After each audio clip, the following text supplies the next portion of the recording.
Reeves, lawman, gunslinger, trailblazer. From the shackles of slavery to the U.S. Marshal Service, Reeves lived a life of conflict, excitement, and heartbreak. Many claim this infamous lawman's exploits were the inspiration behind the Lone Ranger. This is one gunslinger who won't soon be forgotten, so let's dive in and discover the action-packed life of Bass Reeves.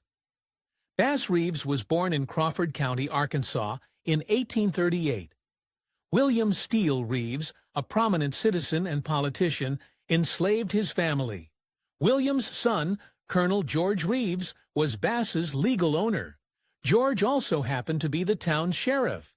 Such a dark beginning really sets the stage for the twisted tale of law and violence that followed.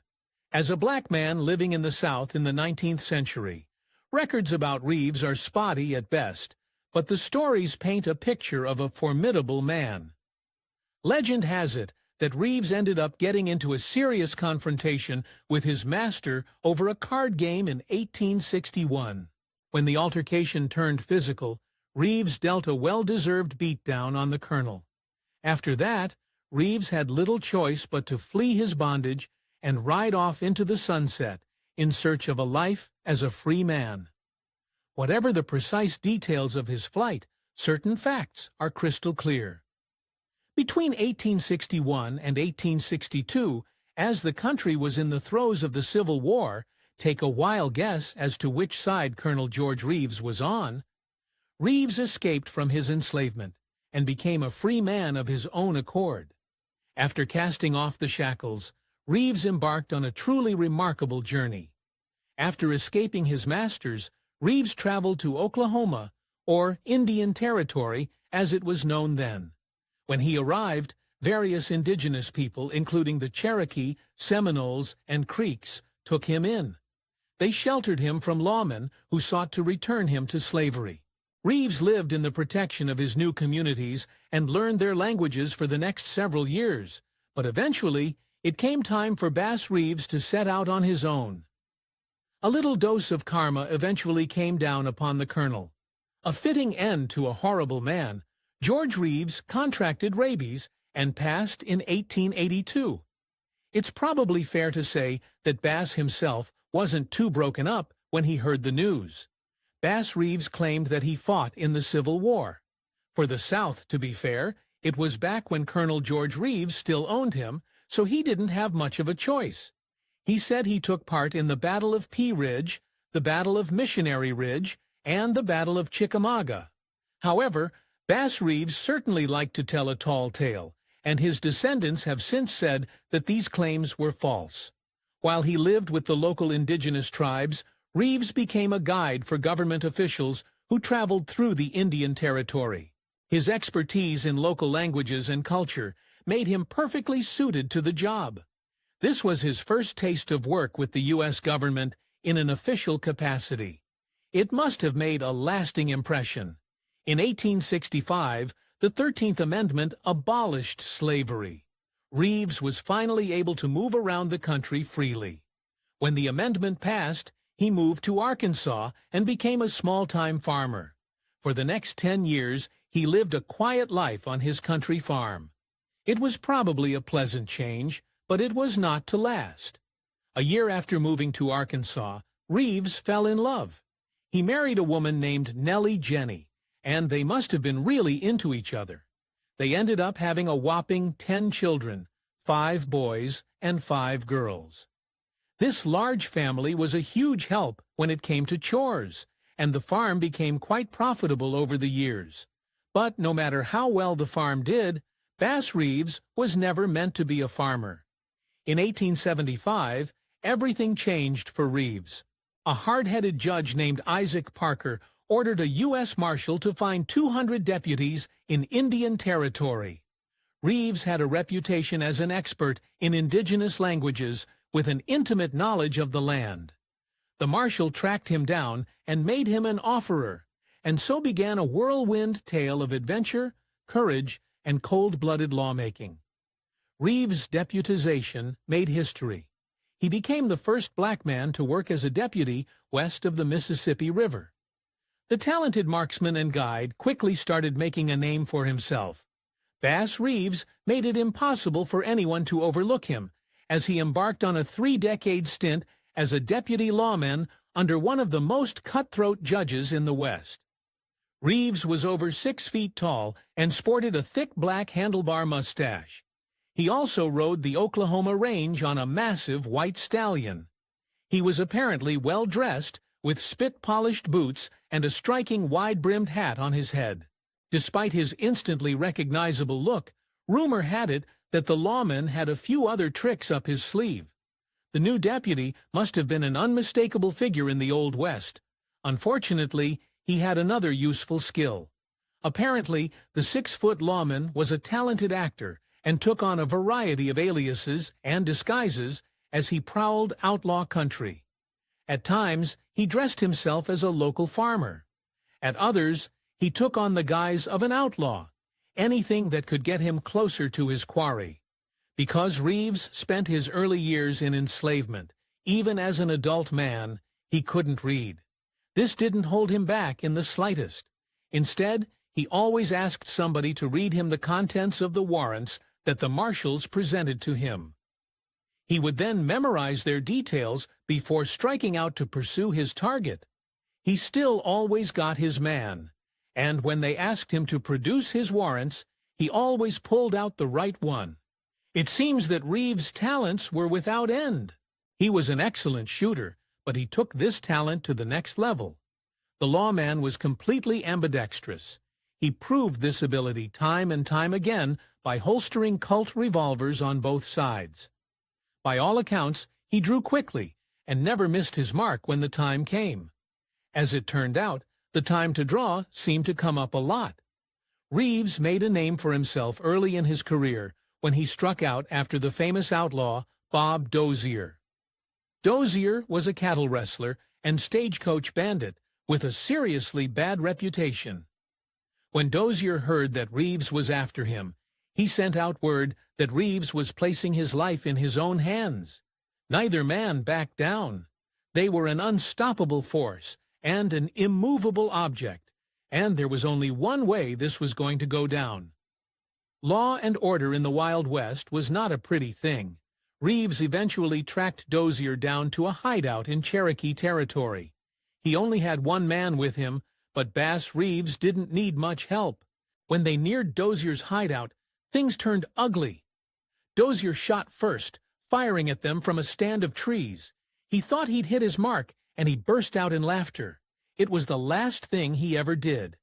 Reeves and his companion avoided the first flurry of bullets, and the sound of the laughter pinpointed Dozier's location. Reeves returned fire, ending him instantly. There was a fine line between lawmen and outlaws in the Old West, and sometimes men crossed it. Reeves was one of those men. The deputy lawman found himself on the wrong side of the law in 1887. Typically, local posies accompanied Reeves on his expeditions and stakeouts. One day, a posy cook caught a bullet from Reeves' trusty Colt while the lawman was cleaning it. The cook didn't survive, and Reeves went on trial for murder. Fortunately, though, he had some connections. When Reeves faced trial, he was lucky enough to know the right people. The man overseeing the case was Judge Isaac Parker, who was technically Reeves's boss. Reeves had sent a lot of men into Parker's chamber, most of whom had done terrible things. It should be no surprise, then, that Parker had a soft spot for Reeves. Judge Parker ruled on the situation and acquitted Reeves of all charges. Reeves earned his reputation. The lawman was such a good shot that nobody wanted to face him in competition. He was so good, in fact, that he was regularly banned from participating in competitive turkey shoots at popular pastime in the West. I'm not sure he was too worried about it, though. Reeves had plenty of shooting to do without the turkeys. Reeves worked hard.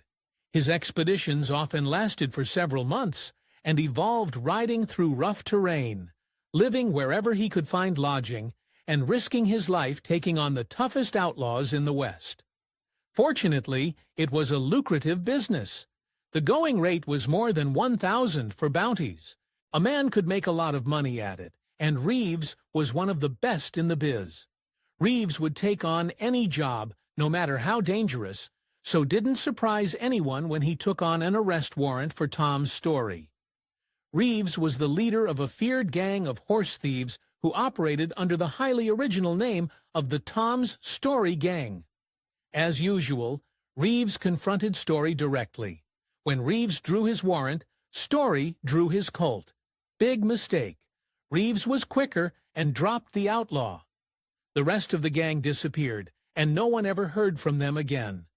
Probably a smart decision.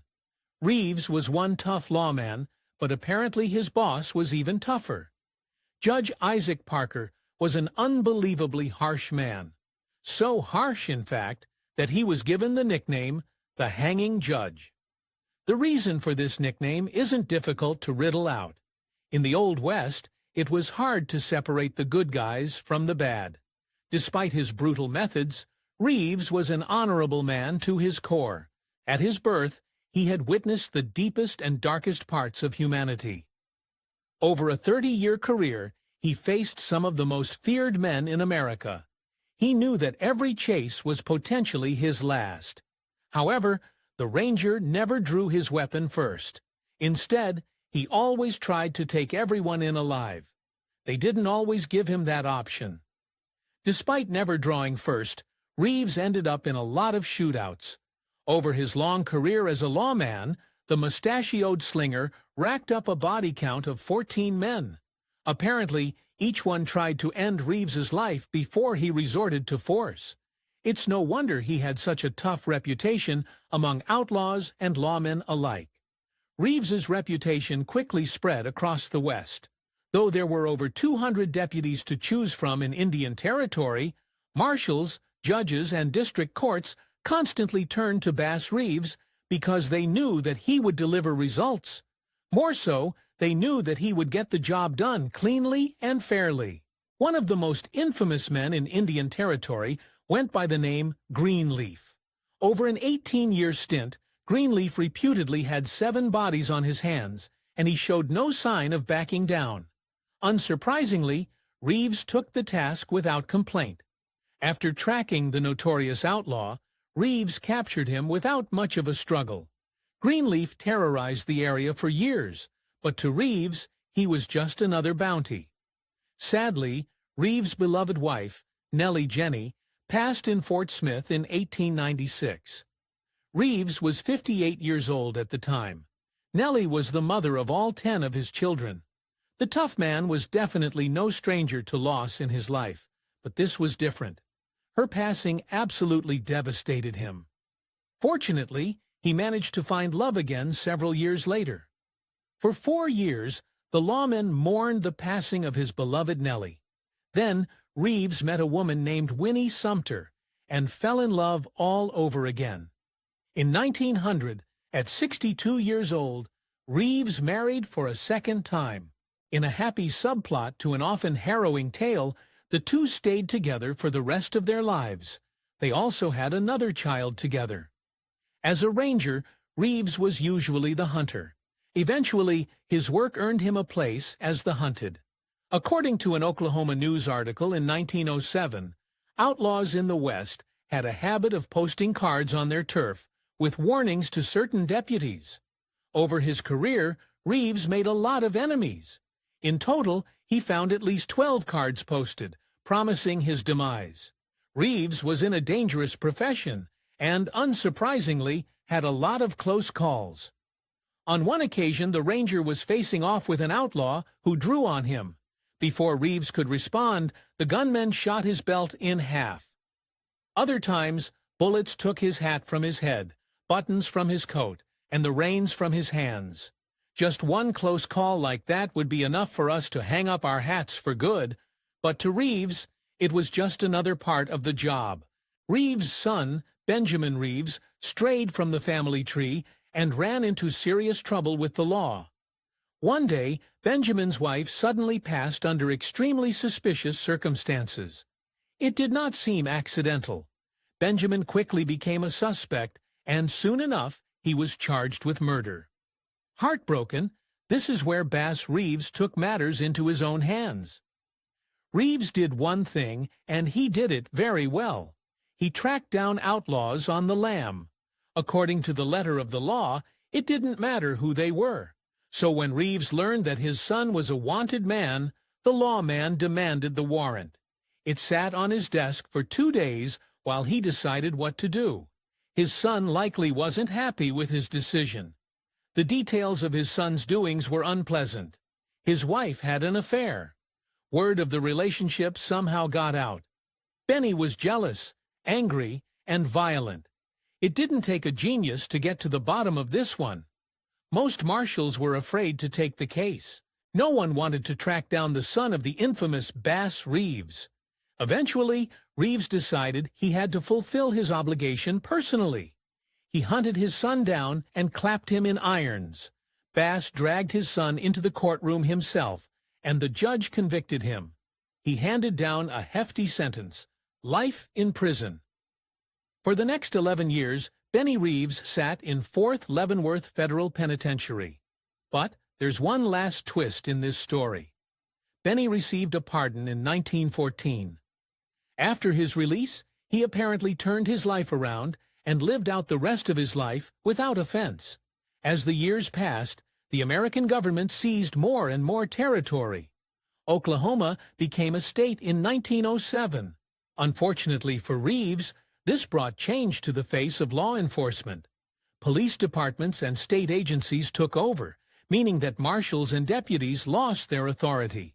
Reeves found himself forced out. However, he didn't retire just yet. Reeves must have not slept.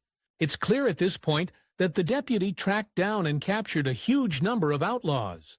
The actual number might shock you, however.